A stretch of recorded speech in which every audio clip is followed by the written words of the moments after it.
আল্লাহ পাক আমার মাথার মধ্যে একটা হাদিস নিয়ে এসে দিলেন।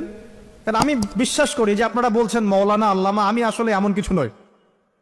এই কথাগুলো আসলে আমার সাথে যায় না। আমি নিতান্তই একজন ছোট মানুষ এবং তালেবে ইলম, জ্ঞানের পথের পথযাত্রী। আর আমি তালেবে ইলম হয়ে থাকতে চাই।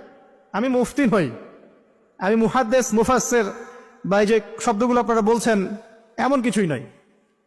আসলে কিয়ামতের মাঠে আমি জান্নাতে যেতে পারবো কিনা আমি নিজেই জানি না। যখন কোনো মানুষ নিজেকে অনেক বড় মনে করা শুরু করবে, বুঝে নিবেন সে ইবলিসের আনুগত্য করা শুরু করেছে আর কি। কারণ ইবলিস বলেছিল আবা ওয়াস্তাকবার, আমি খলাকতানি মিন নার ওয়া খলাকতাহু মিন তিন, আমাকে সৃষ্টি করেছেন আগুন দিয়ে, আদমকে সৃষ্টি করেছেন মাটি দিয়ে, আমি কেন আদমকে সিজদা করতে যাব?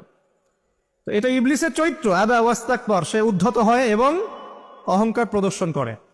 তো আমি মনে করি যে আমি কিছু বলি না, আল্লাহ রাব্বুল আলামিন আমাকে বলার তৌফিক দেন।